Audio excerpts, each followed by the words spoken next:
Renault ha tardado poco en dar continuidad al golpe de efecto sufrido con el R5 E-Tech, que ha sido un auténtico éxito. Pues bien, la firma del rombo vuelve a recuperar también el que es una denominación histórica como es este R4 E-Tech que tengo aquí a mi lado, un modelo que vuelve a dar la lata, como aquel histórico R4 o 4 latas que fue un auténtico éxito entre la década de los 70 y de los 90. Pues bien, 33 años después del final de su comercialización, la firma del rombo nos lo vuelve a ofrecer ahora con un formato muy diferente y con un enfoque un poquito más práctico que el del R5, manteniendo ese mismo dinamismo pero ofreciéndonos también un equilibrio general mucho mayor. Un coche que llega para meterse directamente en el segmento de los todocaminos urbanos 100% cero emisiones, pero con ese halo retro que seguro que a más de uno le llama la atención. Así que en este vídeo del periódico de la energía, canal que como siempre espero que estés suscrito y con la campanita activa, te vamos a analizar cómo ha sido y cómo está siendo el regreso de este R4, que como te decimos vuelve a dar mucho la lata.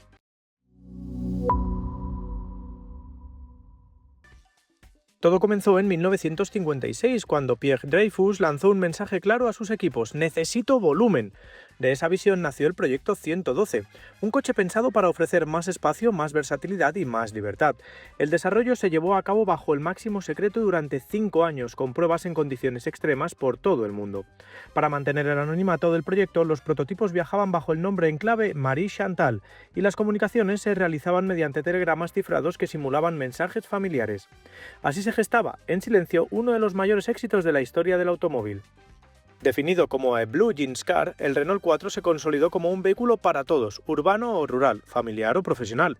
Su versatilidad dio lugar a innumerables series limitadas, Parisien, Safari, Jogging o Cartes Jeunes, y a un espíritu aventurero que lo llevó tanto a competiciones como el Rally de Monte Carlo o el Dakar, así como a inspirar hoy eventos del alcance internacional como el 4L Trophy. Hoy, 33 años después de que se detuviera la producción y tras más de 8 millones de unidades vendidas a lo largo de todo el mundo, el R4 vuelve a la vida, pero lo hace en clave 100% eléctrica y con un diseño más moderno y aventurero, con una imagen robusta y unas dimensiones significativamente más grandes que el original, pues mide 4,14 metros de largo por 1,81 de ancho y 1,55 de alto, lo que le hace ser 8 centímetros más largo que el R5. Y ojo, aunque sea un vehículo completamente nuevo, al igual que su hermano, la firma del rombo ha querido homenajear al modelo original con detalles que nos recuerdan a él, como la parrilla de una sola pieza en la que tenemos también los grupos ópticos redondeados gracias a la forma de la luz diurna, a unos pilotos traseros verticales divididos en 3 partes, la doble rejilla del capó, que es meramente estética porque está carenada y no ofrece ninguna función de refrigeración ni aerodinámica. Los pasos de rueda de forma cuadradota, protegidos en este caso por ese material plástico, y esta triple rasgadura en la parte inferior de las puertas. O a este gigantesco portón de una sola pieza con accionamiento eléctrico, eso sí, de manera opcional, que no solo nos permite tener una entrada mucho más fácil al maletero, sino que también tenemos un umbral de carga situado bajísimo, solo a 60,7 centímetros del suelo. Tenemos unas formas muy regulares y además ofrece la misma practicidad que su abuelo, ya que no solo nos permite abatir los respaldos posteriores en una proporción 40-60, sino también abatir el del copiloto para así introducir objetos de hasta 2,20 metros de longitud. Por cierto, ya que te hemos mostrado el maletero, hemos de decirte que su capacidad se eleva hasta los 420 litros, de los cuales 35 están ocultos bajo el piso y son ideales para dejar los cables de carga, siempre y cuando no montes una unidad como la nuestra en la que dicho hueco se sustituye para colocar el subwoofer. Esto implica una mejora de casi 100 litros frente al Renault 5, permitiendo aprovechar al máximo sus formas, más allá de tener la comentada posibilidad de abatir esos respaldos. Aunque para finalizar con el resto de detalles del exterior que nos llaman la atención y que aportan ese toque moderno, estarían el marco iluminado de la calandra, con el que además tenemos el primer rombo retroiluminado en un Renault de serie, las llantas hasta de 19 pulgadas con los neumáticos All Season, las barras sobre el techo o las diferentes opciones de personalización como los vinilos para las aletas o los paragolpes, los 7 tonos de carrocería bicolor con el techo en negro o con la posibilidad también de colorear en dicho tono el capó.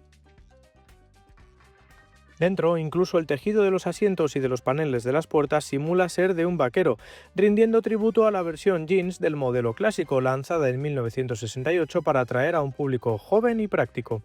El mismo que ahora caerá cautivado por un interior completamente digital, que eso sí, recuerda mucho al del nuevo R5, salvo por la inscripción retroiluminada del R4 en la parte central. Volviendo a la digitalización, aquí no solo encontramos un cuadro de instrumentos de 10 pulgadas con vistas completamente configurables y con mucha información, sino también un monitor central de 10 pulgadas con el sistema multimedia OpenRLink basado en Android Automotive, con aplicaciones de Google integradas y con la posibilidad de añadir otras 50 aplicaciones más, entre las que se encuentran Amazon Music, Waze, Spotify o Vivaldi.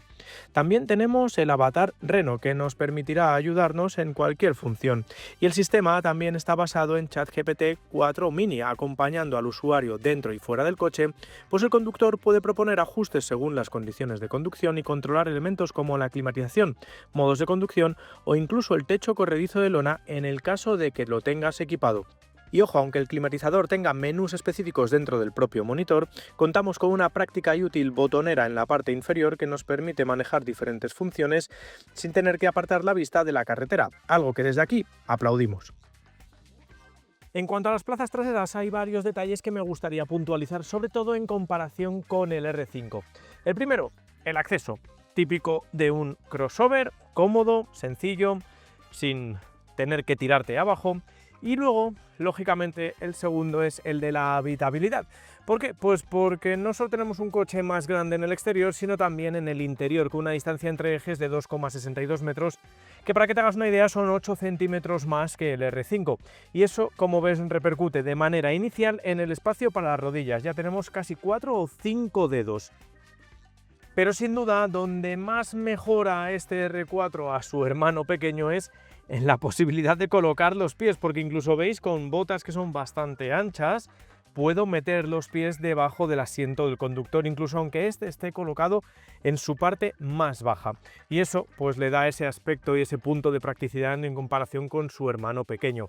La altura al techo, bueno, pues tenemos como 3 dedos más o menos aproximadamente, y también es ligeramente mayor que la del R5, como también nos esperábamos. En lo que a anchura se refiere, bueno, pues en un coche de este porte van a mejor viajar 2 que 3 personas, aunque en el centro se va a poder más o menos acomodar, incluso pese a tener una butaca y un respaldo duros, pero lo bueno es que no tenemos un túnel central demasiado voluminoso.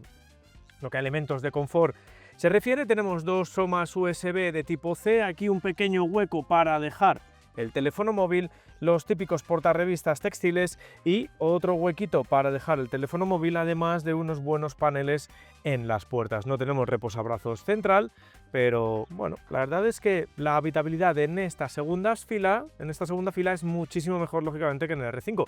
No es un derroche de espacio, pero sí le aporta ese punto práctico frente al R5 e-Tech.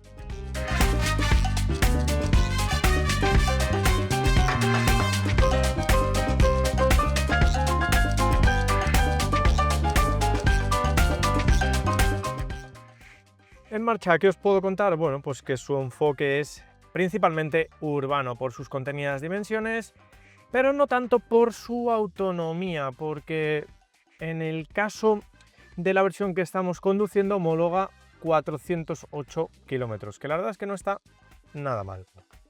Pero aquí, antes de hablaros del rendimiento mecánico, os voy a dar varios tips que le diferencian también del R5. En este caso, lo primero, tenemos una puesta a punto de la conducción, una dinámica de conducción, pues tirando a más equilibrada, no es tan directa y tan reactiva como en el caso de su hermano pequeño, que, bueno, pues si recordáis la prueba, la verdad es que era una gozada de conducir porque el chasis estaba muy bien ajustado y servía tanto para ir por ciudad, como es nuestro caso ahora mismo, como para circular por una carretera secundaria con una sonrisa en la cara, y además evocando y pensando ya en ese Alpina 290 que esperamos poder tener dentro de poco.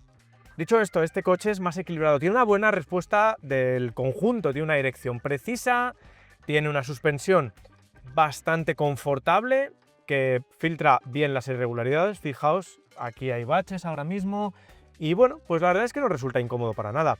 Pero hay un elemento clave en este coche, en el R4, que le diferencia del R5, aunque lo irá teniendo, y es que tiene un sistema de regeneración de la frenada con diferentes niveles y con levas situadas tras el volante para tener hasta 4, en el que el cuarto es la función wall pedal para frenarle prácticamente del todo. Ahora estoy un poquito en cuesta abajo y bueno, pues esto le permite tener un enfoque un poquito más urbano, como os decía.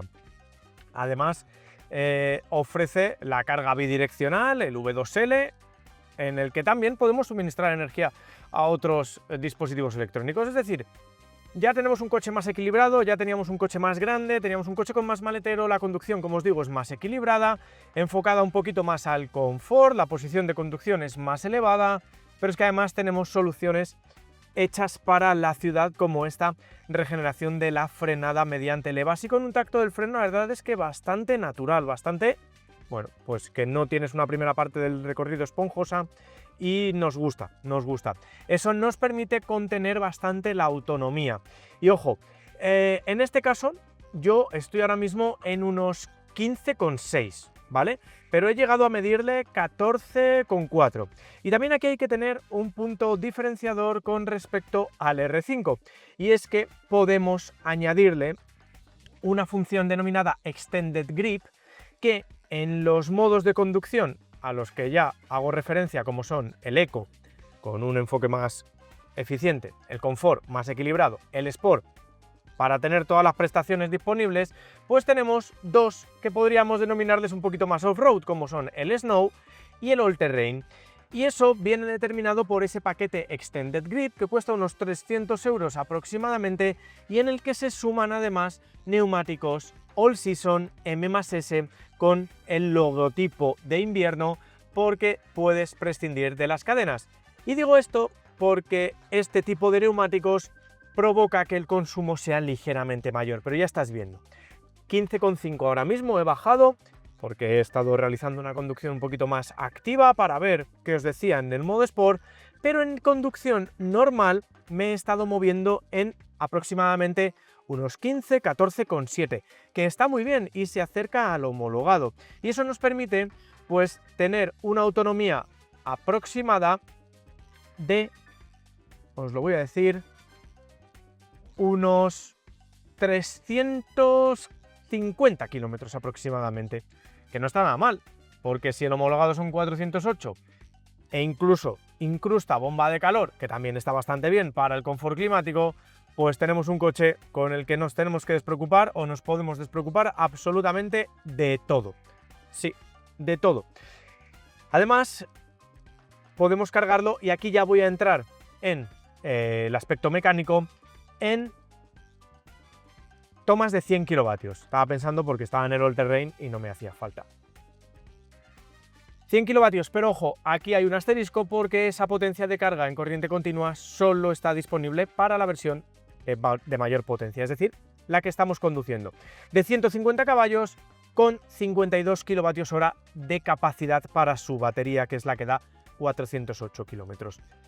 La elección entre un R4 y otro pues va determinada por la necesidad de autonomía que tengas y de potencia. ¿Por qué?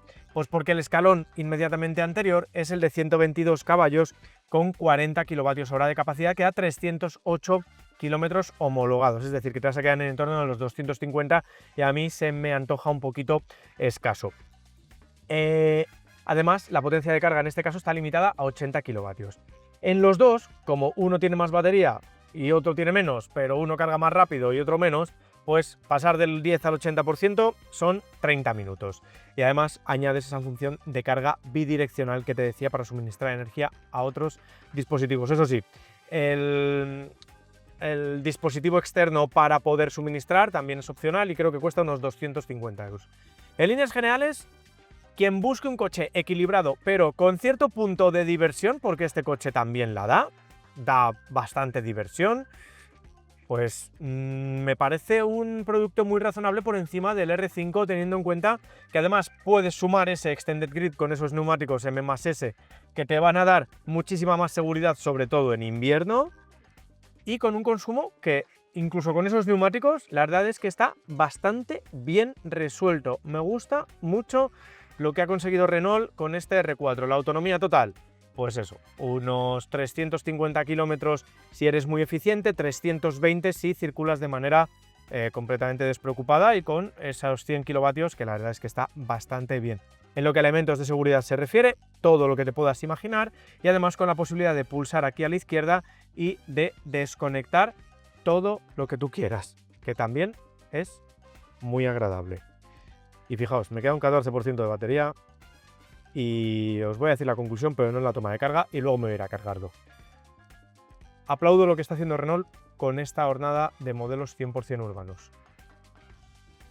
Pues llegamos ya al final de esta prueba con un coche que va a dar mucho de qué hablar, igual que lo ha hecho su hermano pequeño, el R5, y es que la firma del rombo está realizando un trabajo excepcional en lo que a recuperar denominaciones históricas se refiere. Con el R5 ya lo hemos comprobado, a nivel de ventas también están ahí los datos, y con este R4 pues lo que nos propone es un vehículo pues un poquito más práctico, más funcional, más equilibrado, sobre todo en ese aspecto tanto de habitabilidad interna como de espacio interior. Pero claro, no podemos sino seguir comparándolo a nivel económico con el R5, y en este caso el R4 cuesta más o menos unos 5.000 euros más que su hermano pequeño a mismo nivel de potencia y de acabado y de batería. En el caso ya de que quieras optar por la versión de 150 caballos con la batería grande, que es la que hemos conducido nosotros en esta prueba, pues el salto ya aparte de sobrepasa los 30.500 euros aproximadamente. Y si optas por esta nivel de terminación Iconic, es decir, el más alto, el más equipado y el más llamativo, también estás cercano a los 35.500 euros. Y ojo, lógicamente si lo quieres equipar de una manera tan llamativa y tan chula como la unidad que has visto, pues el precio ya ronda los 38.000 euros. Para mí es una tarifa ligeramente elevada para un todocamino urbano 100% eléctrico, pero pocos en el mercado tienen la nostalgia de este R4. ¿A ti te parece más o menos razonable el precio? Ya no hablamos de los 38.000 euros de esta unidad, sino de los 28.000 euros. Y ojo, se puede acoger al programa Auto Plus de manera íntegra porque este vehículo tiene ADN 100% europeo, tanto a nivel de baterías como de componentes y de maquinaria eléctrica. Ya no te digo solo en la fabricación, que se fabrica lógicamente en Francia. Es decir, que podría estar, bueno, pues cercano a los 22.000, 23.000 euros con las ayudas que se acaban de aprobar, como bien sabes. ¿Te parece ahora razonable? Bueno, pues lo que quiero leerte por aquí abajo en la sección de comentarios, una vez te hayas suscrito al canal del Periódico de la Energía, activado la campanita y dado a like si te ha gustado lo que te hemos contado. Yo me despido ya hasta el siguiente vídeo, deseándote lo de siempre, que estés bien y que te mantengas conectado. Hasta la próxima.